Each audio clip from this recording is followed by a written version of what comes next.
everyone, and welcome once again to the Temple Institute Parsha class. My name is Gedalia Meyer, and I'm podcasting from Ma'ale Adumim in Israel.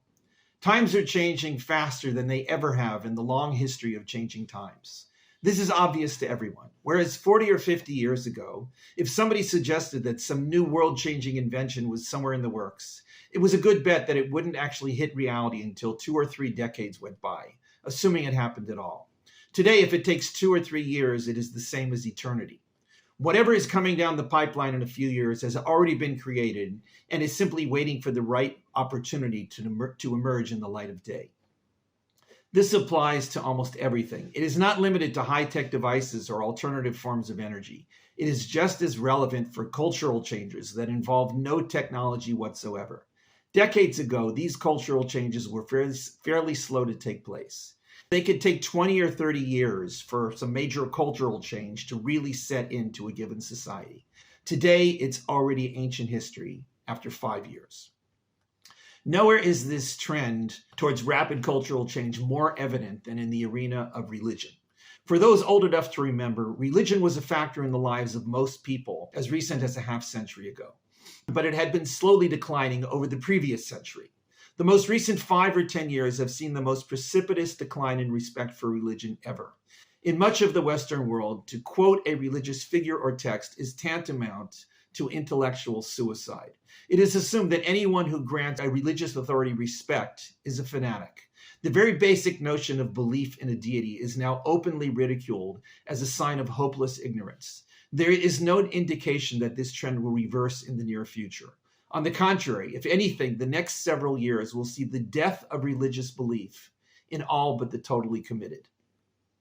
This has ramifications that go beyond basic notions of belief. As important or as irrelevant as belief in God may be to the modern person, there are very relevant spin-offs of religious belief that are currently creating major turmoil in much of the modern world. These tend to involve things of a sexual or reproductive nature. The abortion debate threatens to tear American society into 2 camps, with no resolution anywhere in sight. All nuances in the debate have been eliminated, as the 2 sides can no longer engage in serious discussion on the matter. There is too much at stake. But it is in the arena of sexual norms that the cultural storm is hitting the hardest. What was considered a serious aberration from normal less than a decade ago is now an irrevocable part of modern society.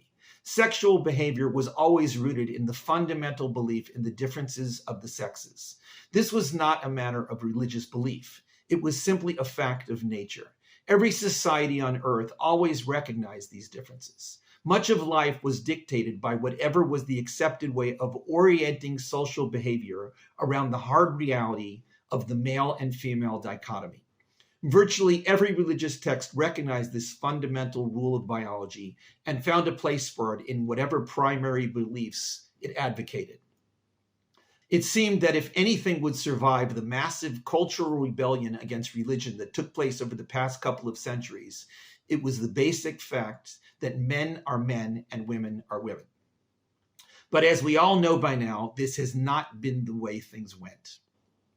Though it was almost off the radar as recently as 10 years ago, the transsexual movement is now everywhere. Though actual trans people are extremely small in real numbers, the ideological backers of this movement have taken over the public debate. To take the other side in this debate is to be a religious fanatic. To insist that a man is a man and a woman is a woman is now equated with burning people at the stake for their false beliefs. For those who think this trend will burn out as quickly as it came in, take a look at all the other sexual debates over the last several decades to see how those turned out. It is entirely possible that distinction between male and female will be effectively eliminated among human beings by the end of this century. As difficult as that is to believe, there is no question that it is on the cultural horizon. Any resistance to this trend will be met with fierce accusations of primitive bigotry. Opponents will be shunted to the ranks of Bible-thumping lunatics. There will be no room for debate or discussion on the matter. Of course, there never was room for debate or discussion on the matter in earlier times. It was so obvious that it simply needed no discussion. One could quote the Bible for support, but it really wasn't necessary. One merely had to look in the mirror to see the obvious. Of course, it never hurt having a book as authoritative as the Bible on one side. It was there as plain as the story of creation, or Adam and Eve. It was rooted in the Ten Commandments and repeated reliably every few chapters. It happens that this week's Parsha contains the two main lists of sexual prohibitions listed in the Torah. The Parsha is another double reading. It is called Acharei-Mot Kedoshim, two titles that mean after the death and holies, respectively. The verse begins with the certain aftermath of the untimely death of two of the sons of Aaron, the high priest. This happened a few parshas back during a strange incident in the course of installing the priests in their official positions of overseeing all that took place in the Mishkan. This week's parsha deals with the special function of the high priest in performing an annual ceremony to spiritually purify both himself, the entire Israelite community, and the Mishkan.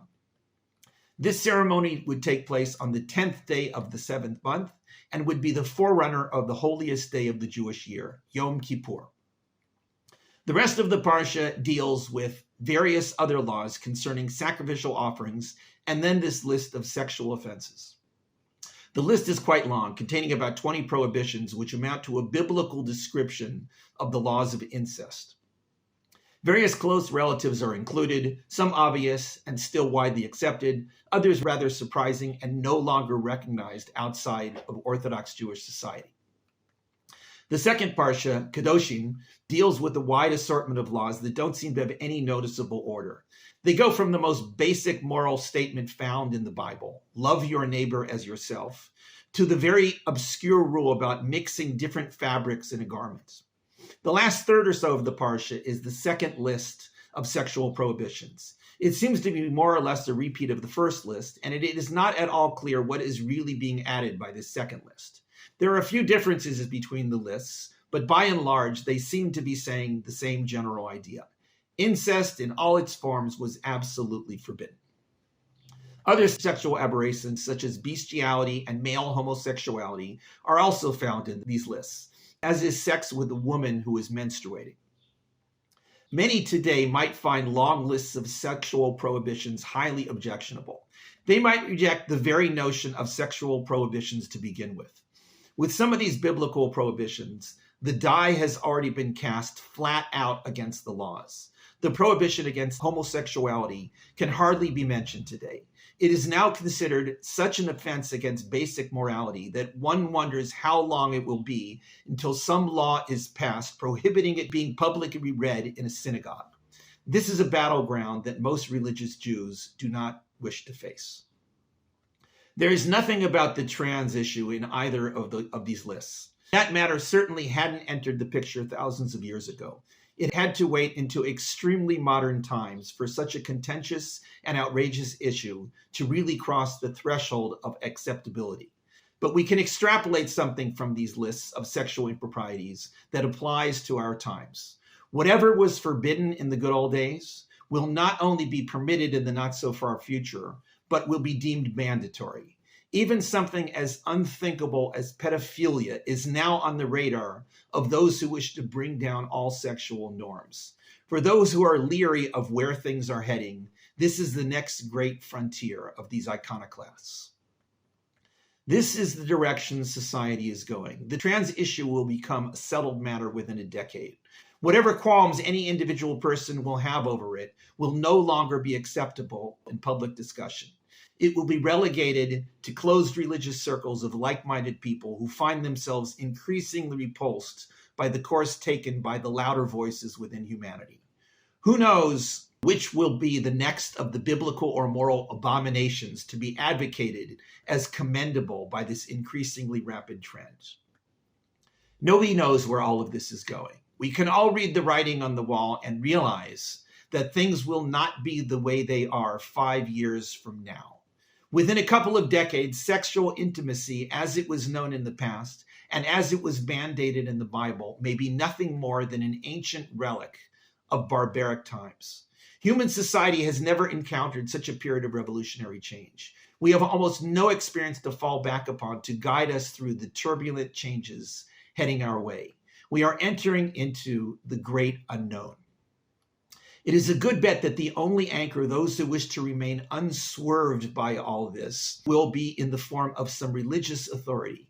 This may be a text like the Bible, or it may be a belief system that encourages them to stick to what keeps them secure in their ideas about morality. Anything else is likely to be swept up in the torrent of groupthink known as the internet and social media. These are extremely powerful voices, and they will only become more powerful in the coming years as they morph into whatever form they will.